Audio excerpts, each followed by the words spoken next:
Welcome to Moriya classes. आपका भरोसेमंद साथी विद्यार्थी मित्रों, आई होप आप लोग थंबनेल वगैरह देख करके आपको पता ही चल गया होगा। एसएस का क्लास बहुत धाकड़ चलने वाला है एकदम, ठीक है। और आज का टॉपिक भी बहुत ज्यादा इंटरेस्टिंग होने वाला है और आज के टॉपिक में मजा भी आने वाला है, ठीक है ना। और सारी चीजों को बड़ा मैं बहुत डिटेल में पढ़ाता हूँ और एक एक चीजें एक एक लाइन टू लाइन बड़ा मैं आप लोगों को एक्सप्लेन करूंगा। और कौन सा टॉपिक किस टॉपिक पे आधारित है वो सारी चीजें बड़ा मैं डिस्कस करूंगा, ठीक है। और किसमें क्या पढ़ना है, कितना पढ़ना है, एग्जाम में कितना लिखना है, वो सारी चीजें बड़ा मैं एक एक चीजें वन बाय वन करके सभी चीजें डिटेल में समझाऊंगा, ठीक है ना बेटा। चलिए, आज का टॉपिक हमारा होने वाला बाबू कथक। कथक नृत्य के बारे में पढ़ेंगे। अभी कथक नृत्य क्या होता है, ये किस पर से आया हुआ है, कथक नृत्य में किसके बारे में बताया गया है, वो सारी चीजें हम लोग डिस्कस करेंगे, ठीक है। और बड़ा ये एग्जाम में कितने मार्क्स में पूछा जाता है, तो ये 2 मार्क में आता है। और याद रखना बड़ा, अगर 2 मार्क में पूछा तो 2 मार्क में जितना ही आपको लिखना है, आपको पूरा लिखने की जरूरत नहीं, जितना आप लोगों को नॉलेज हो इसके बारे में उतना ही लिखना है। चलिए, कथक नृत्य बड़ा किस पर से आया है, तो यहाँ पर एक कहावत दिया गया है, ठीक है, एक विधान दिया गया है, एक डायलॉग दिया है, उसे सब लेते बड़ा। क्या लिखा हुआ है? कथक करे सो कथक कहावे। क्या लिखा हुआ है? कथक करे सो कथक कहावे।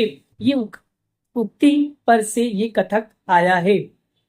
और इस कथक में किसके बारे में बताया गया है, तो आप लोग को पता होगा महाभारत।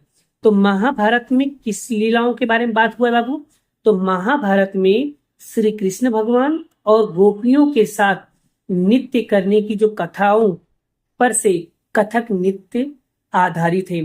तो कथक नृत्य किस पर से आधारित है, तो महाभारत में श्री कृष्ण और गोपियों के साथ नृत्य करते हुए जो कथाएं जो लीला हुई हैं उस पर से आधारित कथक नृत्य बनाया गया है। अब भाइयों, आपको क्लियर हो गया कथक नृत्य किस पर से आया है, तो महाभारत में श्री कृष्ण और गोपियों के साथ नृत्य कथाओं पर से कथक नृत्य आधारित है। और कथक नृत्य का विकास, यानी कथक नृत्य का विकास हुआ है किसके द्वारा, तो उत्तर भारत में वैभव सांप्रदायिक श्रृंगार भक्ति के साथ कथक नृत्य का क्या हुआ बाबू, विकास हुआ है। वैभव सांप्रदायिक श्रृंगार भक्ति के साथ कथक नृत्य का क्या हुआ है, विकास हुआ है। आपको बताता हूँ कथक नृत्य कैसे करते हैं। चलिए हम लोग सीखते हैं कथक नृत्य। आप ये अंकल जी को देखिए बड़ा, ये अंकल जी को आप लोग ध्यान से देखिए। तो ये अंकल जी देखो, यहाँ पर क्या कर रहे हैं, एक पैर से गोल गोल घूमना, एक पैर से गोल गोल घूमना। जैसे मैं आप लोगों को यहाँ पर कथक नृत्य के बारे में बता रहा हूँ। देखो ये रहा, ये जो अंकल जी देख रहे हो ना, ये बड़ा, ये क्या करते हैं, एक पैर रखते हैं और एक पैर से इसे गोल गोल घूमते हैं। तो वो जो नृत्य होता है बड़ा, ये प्रदर्शित नृत्य जो इस तरीके से कथक नृत्य किया जाता है। तो आप देख सकते हो यहाँ पर इनका एक पैर रहेगा, ठीक है, और दूसरे पैर से क्या करेंगे, ऐसे नृत्य करते हुए घूमेंगे बड़ा गोल गोल।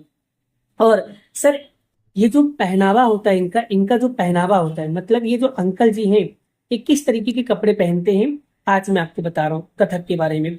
तो इस कथक नृत्य में बड़ा जो स्त्री होती हैं, स्त्रियां चूड़ीदार पैजामा, मतलब वो जो कपड़े पहनते हैं वो कैसे पहनते हैं, चूड़ीदार पैजामा पहनते हैं। बड़ा कैसे पहनते हैं, चूड़ीदार पैजामा पहनते हैं। कैसे पहनते हैं, चूड़ीदार पैजामा और ऊपर घेघरा घेखाला वस्त्र पहनते हैं बड़ा, ठीक है। एक बार मैं देख लेता हूँ ये कोई वर्ड तो गलत नहीं हो गया मुझसे, क्योंकि कभी कभी क्या होता है बड़ा, यहाँ पर देखो घेर वाला वस्त्र पहनते हैं, ठीक है। देखो इस नृत्य में स्त्रियां चूड़ीदार पैजामा और ऊपर घेर वाला वस्त्र पहनती हैं, घेर वाला वस्त्र पहनते हैं। तो मतलब अगर आपसे कोई पूछे तो कथक नृत्य का जो पहनावा है वो किस तरीके का होता है, तो जो स्त्रियां होती हैं वो चूड़ीदार पैजामा और ऊपर घेर वाला वस्त्र पहनती हैं। आपको बड़ा ऐसा मैं एक जन की स्टोरी बता रहा हूँ। एक व्यक्ति है, जिन्होंने कथक नृत्य के बारे में बहुत ज्यादा, आज भी वो जीवित हैं, इस नृत्य को आज भी जीवित किए हुए हैं। ठीक है, तो पंडित श्री बिरजू महाराज, क्या नाम है? पंडित श्री बिरजू महाराज, और दूसरा नाम क्या है? सितारा देवी और कुतुबुद्दीन लाखिया। ये सभी कला आज भी जीवित रखे हैं कथक नृत्य को। तो कथक नृत्य क्लियर हो गया, आई होप आपको बड़ा। एक बार और बताता हूँ, एग्जाम में कैसे क्वेश्चन पूछ सकते हैं। या तो पूछेंगे कथक नृत्य के विषय में जानकारी दीजिए, या तो ऐसा क्वेश्चन पूछेंगे कथक करे सो कथक कहावे, इस विधान को समझाइए। तब भी आपको कथक नृत्य के बारे में ही लिखना है बेटा। क्लियर हो गया ना? तो आप लोग याद कर पाओगे ना। चलिए एक बार मैं इसको स्टोरी टाइप बताता हूँ। कथक नृत्य किस पर से आया है? तो कथक करे सो कथक कहावे, उक्ति पर से ये आया हुआ है। इसमें किसके बारे में बताया गया है? इसमें महाभारत में श्री कृष्ण भगवान और गोपियों के साथ नृत्य की कथाओं पर से कथक नृत्य आधारित है। ठीक है, उत्तर भारत में वैभव सांप्रदायिक श्रृंगार भक्ति पर से कथक नृत्य का विकास हुआ है। उसमें एक पैर पर गोल गोल घूमना या नृत्य प्रसंग प्रदर्शित किए जाते थे।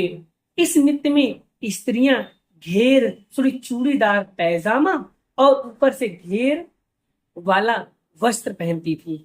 ठीक है, इसमें दो उदाहरण, मैं आपको 2-3 उदाहरण के बारे में बता रहा हूँ। ऐसे कलाकार आज भी जीवित हैं जो इस कथक नृत्य को चला रहे हैं, जिसमें है पंडित श्री बिरजू महाराज, और दूसरा है सितारा देवी, और तीसरा कुतुबुद्दीन लाखिया। ये 3 लोग ऐसे कलाकार जो पूरे विश्व भर में आज कथक नृत्य के बारे में प्रख्यात किए हैं, फेमस है एकदम। तो आई होप आपको कथक नृत्य के बारे में जानकारी याद हो गई होगी और समझ में भी आ गया होगा। क्लियर ना बाबू? तो आई होप यहाँ तक क्लियर। अब हम पढ़ेंगे दूसरा टॉपिक। अब हम पढ़ने जा रहे हैं मणिपुर। मणिपुर के बारे में मैं आपको डिटेल में समझाता हूँ बाबू, एकदम अच्छे से समझना, बड़ा बहुत इंपॉर्टेंट टॉपिक है एकदम। चलिए, मणिपुर नृत्य क्या होता है? और बड़ा ये मणिपुर नृत्य लगभग कोई भी त्योहार हो, कोई भी प्रसंग हो, हर प्रसंग में बड़ा ये नृत्य तो होती ही होती है। ठीक है, आज मैं मणिपुत्र नृत्य के बारे में बताता हूँ और इनका कपड़ा भी बताऊंगा, ये कपड़े वगैरह कैसे पहनते हैं आज वो भी मैं आपको बताने वाला हूँ। इनका कपड़ा कैसा होता है वो चीजें आप अगर देखना चाहते हो तो देख लो बड़ा, ये रहा। अच्छा, एक चीज और बताऊंगा बड़ा कि मणिपुर नृत्य में किसके बारे में वर्णन किया गया। तो मणिपुर नृत्य के अंदर बड़ा श्री कृष्ण भगवान का बाल लीला बताया गया। बाल लीला, रास लीला, इसमें मतलब मणिपुर का मुख्य और मेन जो नृत्य होता है वो यही है बेटा।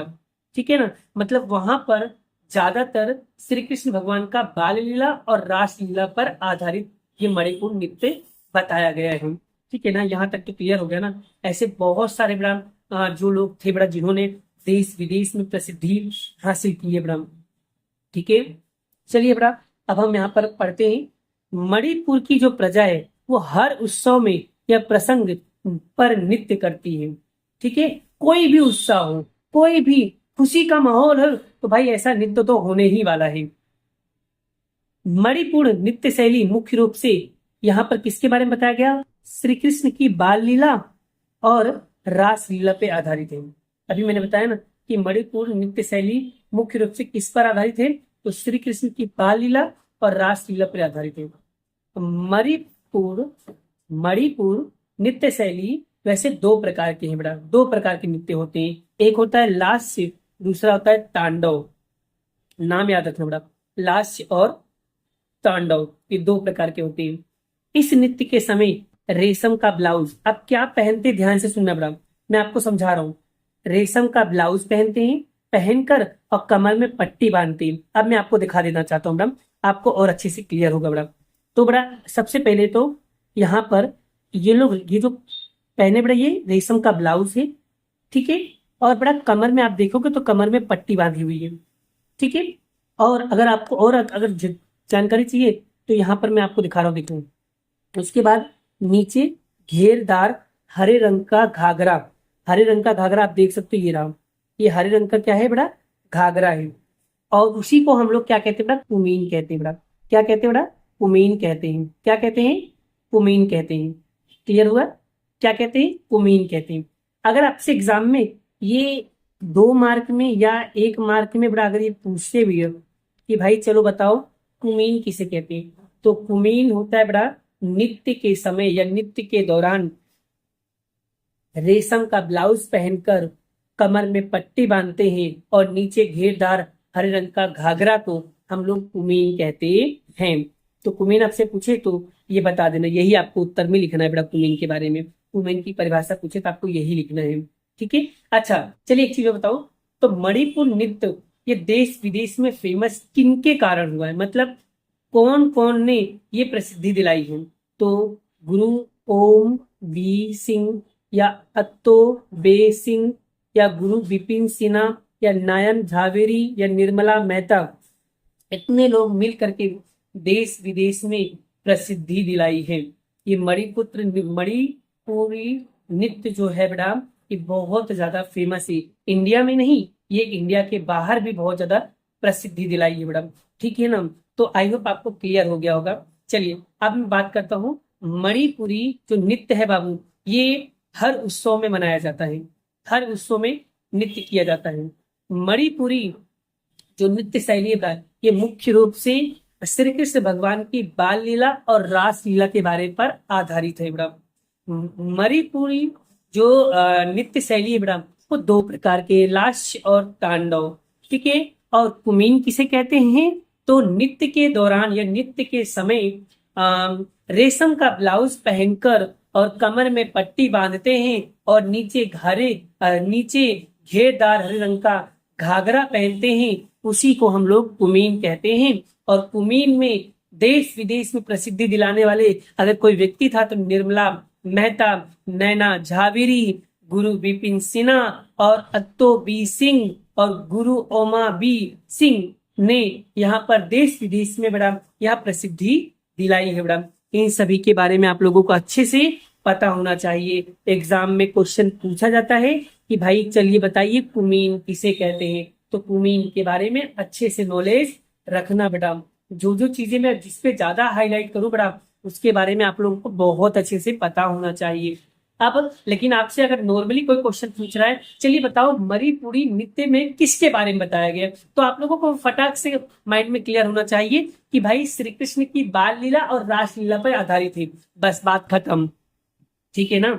अच्छा अगर आपसे क्वेश्चन चेंज करके पूछे भाई कथक नृत्य में किसके बारे में बताया गया है, तो आप क्लियर बोल देना कि भाई महाभारत में श्री कृष्ण और गोपियों के साथ जो नृत्य कर रहे थे उस पर आधारित है बड़ा। तो ये सब चीजें बड़ा आप लोगों को पता होना चाहिए। और आपसे भाई पूछेंगे भाई चलो कुमीन के बारे में बताइए, कुमीन की परिभाषा बता दीजिए, तो वो लोग आपसे पूछ सकते हैं। तो इन सभी चीजों को याद रखने का बेटा, है ना? चलिए आगे बढ़ते नेक्स्ट क्वेश्चन की ओर बेटा। अब हम बात करते बेटा नाट्य कला के बारे में।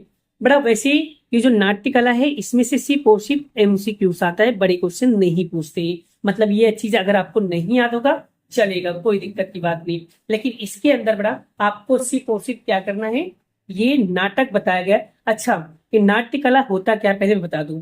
नाटक से बड़ा दूसरे लोगों को प्रेरणा मिलती है, दूसरे लोगों को संस्कार मिलते हैं। ठीक है ना? आज जितने भी नाटक है बड़ा वो सारी नाटक में हर एक चीजों के बारे में आपको कुछ न कुछ सिखाते हैं बेटा। नाटक इसीलिए, और नाटक वैसे तो मनोरंजन के लिए होता है बेटा। किसके लिए होता है? मनोरंजन के लिए होता है, लाइक एग्जांपल के रूप में एंजॉय करने के लिए। ठीक है ना? तो चलिए बेटा एक बार हम इसको भी समझ लेते हैं। इसको याद करने की जरूरत नहीं, लेकिन हाँ याद रखना, इसको सिर्फ माइंड में फिट करना। ठीक है? चलिए मैं सिर्फ पढ़ रहा हूँ। भारतीय नाट्य कला के मुख्य विशेषता क्या है? तो बड़ा नाट्य कला क्यों मनाया जाता है? सिर्फ और सिर्फ मनोरंजन के साथ में लोगों को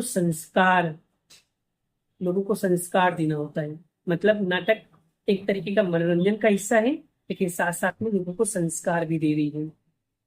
नाटक के संचालन करने वाले व्यक्ति का नाम क्या है? अच्छा अगर आपसे पूछे नाटक का संचालन करने वाले सूत्रधार और मनोरंजन द्वारा आनंदित करने वाले विदूषक की जोड़ी ने भारतीय नाटकों का एक अलग पहचान दिलाई है। भरत मुनि रचित नाट्य शास्त्र इस कला क्षेत्र में अति प्रचलित है। चलिए, किसने भाई नाट्य शास्त्र की रचना की थी? तो भरत मुनि ने। नाट्य लेखन और मंचन मंचन द्वारा रंगमंच पर दृश्य, श्रव्य और अभिनय त्रिवेणी संगम के साथ नाट्य कला सबको आनंदित कराती है। यहाँ आलाप, नृत्य और मनोरंजन, लोक शिक्षण करने वाली भारत की सबसे प्राचीन कला मानी जाती है, क्योंकि इससे लोगों को जानकारी, लोगों को नृत्य वगैरह सब देती थी मैडम, मतलब लोगों को संस्कार सिखाती थी मैडम। भरत मुनि ने इस कला के सभी कलाओं का समावेश, मतलब कि भरत मुनि ने नाट्य कला में सभी कलाओं को समावेश कर लिया है। सबने मतलब होता है समावेश कर लेना, मतलब सभी कलाएं इसके अंदर शामिल कर लिए हैं। ये नाट्य कला का वर्णन करते हुए कहते हैं, ऐसा कोई शास्त्र नहीं है। कौन कहता है? भरत मुनि कहते हैं। भरत मुनि क्या कहते हैं? ऐसा कोई शास्त्र नहीं, ऐसा कोई शिल्प नहीं, ऐसी कोई विद्या नहीं, ऐसा कोई धर्म कर्म नहीं जो नाट्य कला में ना हो। नाट्य कला में वर्णन करते हुए भरत मुनि कहते हैं, ऐसा कोई शास्त्र नहीं है, ऐसा कोई शिल्प नहीं है, ऐसी कोई विद्या नहीं है, ऐसा कोई कर्म नहीं है जो नाट्य कला में मैंने समावेश नहीं किया है। मैंने सब कुछ बता दिया, इसमें शस्त्रों के बारे में बता दिया, इसमें शिल्पों के बारे में बता दिया, इसमें मैंने विद्या के बारे में बता दिया, इसमें मैंने कर्म के बारे में बता दिया कि इंसान जैसा कर्म करता है उसे वैसा ही फल मिलता है। आगे, भरत मुनि द्वारा प्रथम नाटक कथानक देवासुर संग्राम था। मतलब अगर आपसे पूछे एमसीक्यू में कि भरत मुनि द्वारा रचित पहले नाटक का नाम क्या है, तो देवासुर संग्राम था। संस्कृति साहित्य महाकवि भास ने, अभ्यास सुना, महाकवि भास ने महाभारत के आधारित कर्णभार, उर्भंग, देवावाक्यम, दूतवाक्यम जैसे नाटकों को विरासत में हमें दी है। तो महाकवि भास ने हमें महाभारत आधारित पर से हमको ये सीख हमको विरासत के रूप में दी है। अब ये तो थे महाकवि भास थे। अब महाकवि कालिदास ने क्या दिया है? तो महाकवि कालिदास ने अभिज्ञान शकुंतलम, विक्रमोर्वशीयम और माल मित्रम नामक नाट्य सबसे ज्यादा अधिक प्रसिद्ध रचनाओं में से एक है मैडम। इसके उपरांत प्राचीन काल में नाट्य कला के क्षेत्र में कई नाट्यकार हुए जिन्होंने संस्कृत नाट्य कला को समृद्ध बनाया। गुजरात के अंदर नाट्य कलाओं में से जो जयशंकर सुंदरी नाम थे मैडम, वो गुजरात में नंबर 1 पे है। आज भी मैडम, आज भी नंबर 1 पे है मैडम। ठीक है। इसके उपरांत अमृत नायक, बापूलाल नायक, ठीक है, प्राण सुख नायक, दीना पाठक और जयशंकर ठाकुर और उपेंद्र त्रिवेदी, प्रवीण जोशी, सरिता जोशी, दीपक घीवाला योगदान, ये सभी लोगों ने नाट्य कला में क्या किया? अपना अपना योगदान दिया है। देसी नाट्य समाज, अन्य नाट्य संस्थानों बहुत योगदान दिए हुए हैं। तो बड़ा ये किसके बारे में बताया गया है? ये बताया गया है नाट्य कला के बारे में। तो नाट्य कला में बड़ा आपको ये पूरी स्टोरी याद करने की जरूरत नहीं है, आपको सिर्फ इसमें एमसीक्यू आधारित क्वेश्चन आंसर पढ़ना है बस। जैसे आपसे एमसीक्यू पूछ सकते हैं कि भरत मुनि का पहला नाटक क्या था? देवासुर संग्राम। आपसे दूसरा क्वेश्चन पूछ सकते हैं, महाकवि भास जी ने महाभारत आधारित किनके बारे में वो नाटक हमको विरासत में दी है? तो कर्णभार, उर्भंग और देवाक्यम। और महाकवि कालिदास ने किसके बारे में बताया? तो अभिज्ञान शकुंतलम। आप देख सकते हैं, ये रहा अभिज्ञान शकुंतलम। दूसरा विक्रमोर्वशीयम। फिर तीसरा मालविका गिन मित्रम नामक सबसे अधिक प्रसिद्ध हुए। फिर सबसे पूछेंगे गुजरात में नाट्य कला में सबसे ऊपर कौन है? तो जयशंकर सुंदरी जो सबसे ऊपर हैं। ठीक है। और किन किन लोग ने योगदान दिया वो सारे एमसीक्यू में आपसे पूछेंगे बड़ा, और कहीं पूछते नहीं है। ठीक है। अब बड़ा एक नेक्स्ट टॉपिक जो एग्जाम के पॉइंट ऑफ व्यू से बड़ा बहुत ज्यादा इंपॉर्टेंट है, ये भी हम लोग समझ लेते हैं, बड़ा बहुत ज्यादा इंपॉर्टेंट है। ठीक है। चलिए, भवाई क्या होता है बड़ा, और भवाई में किसके बारे में बताया गया, और भवाई की शुरुआत करने वाले व्यक्ति कौन है? ठीक है। ये सारी चीजें बड़ा हम लोग पढ़ने वाले हैं। चलिए, शास्त्रकारों ने भवाई को भाव प्रधान नाटक कहा है। यानी ये हाव भाव से जुड़ी हुई नाटक है बेटा। शास्त्रकारों ने भवाई को भाव प्रधान नाटक कहा है। भवाई गुजरात की लगभग 700 वर्ष पुरानी है बेटा। चलिए, ये भवाई जो नाटक है बेटा, ये गुजरात में लगभग कितने वर्ष पुराना है? तो 700 वर्ष पुराना है बेटा। और ये क्या है? एक प्रकार का, अगर आपसे पूछे तो भवाई एक प्रकार का नाट्य कला है। अब यहाँ पर भी आपके 3 से 7 पॉइंट बन गया। शास्त्रकारों ने भवाई को भाव प्रधान नाटक कहा है और भवाई गुजरात का लगभग 700 वर्ष पुराना नाटक है और ये भवाई को नाट्य कला के एक प्रकार माना गया है। और इसकी शुरुआत करने वाला अगर कोई व्यक्ति का नाम है तो आसाइत ठाकर। आसाइत ठाकर ने शुरू किया था। किसने? आसाइत ठाकर ने शुरू किया था भवाई। सस्ते खर्च, मतलब बहुत कम खर्चे में और लोकप्रिय के साथ मनोरंजन करने वाली ये नाट्य कला कब शुरू हुआ था बेटा? सोलंकी युग में प्रोत्साहन मिला था इसको। ठीक है, सोलंकी युग में प्रोत्साहन मिला था बेटा। ज्यादातर ये पर्दे के बिना, ज्यादातर ये कब करते थे? पर्दे के बिना, मतलब पीछे कोई पर्दा वगैरह होता नहीं। ज्यादातर ये पर्दे के बिना अभिनय किया जाने वाला नाटक है। मतलब कोई भी पर्दे के पीछे किए जाने वाला नाटक नहीं है। ठीक है, तो ज्यादातर पर्दे के बिना अभिनय किए जाने वाला नाटक है और हल्की फुल्की शैली और मनोरंजन, भूमंगल वाद के साथ संगीत प्रधान नाटक और वेश, जिसमें राम देव वेश, झंडा झूलन वेश, भीमेल जोड़े वेश, ये सभी भवाई की विशेषता मानी जाती है। अब आपसे पूछेंगे भाई भवाई की क्या विशेषता है, तो आपको यही सब चीजें लिखना है बेटा। भवाई विषय वस्तु सामाजिक कुरीतियों को प्रतिकार का भी समावेश किया गया है। गुजरात में कन्या शिक्षण, बेटी बचाओ जैसे कार्यक्रमों के लिए रंगड़ा रंगली जैसे पात्रों के साथ भवाई का नाट्य प्रयोगों का आयोजन होता है बेटा। मतलब गुजरात की जो कन्या शिक्षण है, बेटी बचाओ कार्यक्रम, इससे रंगड़ा रंगली जैसे पात्रों के साथ भवाई ने अपना नाटक आयोजन किया है बेटा। भवाई करने वाला भवाया भूगल वाद्य बजाकर माता जी की स्तुति कराता है। तो भवाई बेटा बहुत ज्यादा इंपॉर्टेंट है बेटा। ठीक है, भवाई से बहुत सारी चीजें सीखने को भी मिलती हैं। ठीक है ना, क्लियर ना? आपको समझ में आ रहा है ना बेटा? तो ये सब चीजें बेटा आपको याद रखना है। ठीक है, बहुत इंपॉर्टेंट है बेटा।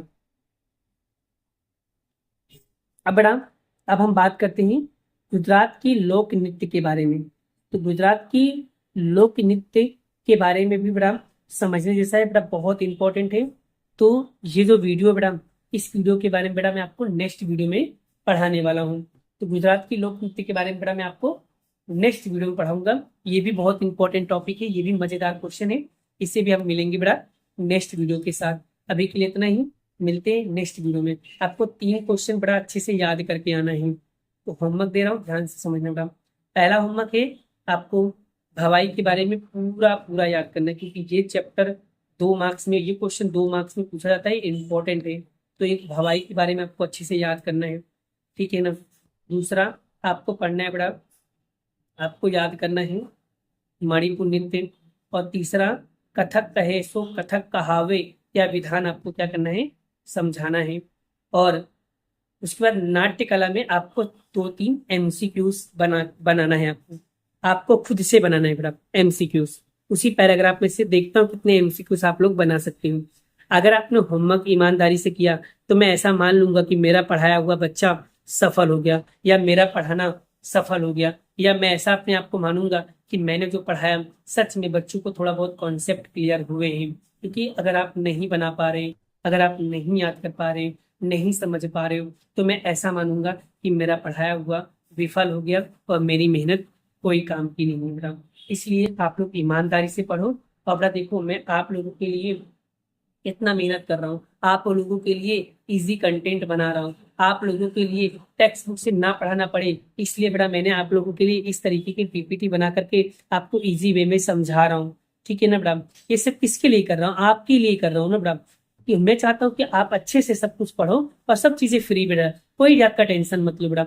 बस आप मेहनत करते जाओ बस, और कोई चीज का टेंशन मत लो। आप लोग मेहनत करोगे तो रिजल्ट अपने आप आएगा। देखो, बिना मेहनत का कोई भी रिजल्ट अच्छा नहीं आता मैडम। तो आप मेहनत करो, अच्छे से पढ़ाई करो, सच में सब कुछ अच्छा ही होगा मैडम। ठीक है ना, सब कुछ अच्छा होगा। बस आप मेहनत करते जाओ, मेहनत रोको मत बेटा, पढ़ाई करते रहो बेटा, कंटिन्यू पढ़ाई करते रहो। ठीक है ना। मिलते हैं नेक्स्ट वीडियो में नेक्स्ट लेक्चर के साथ। जय श्री कृष्ण, राधे कृष्ण की जय।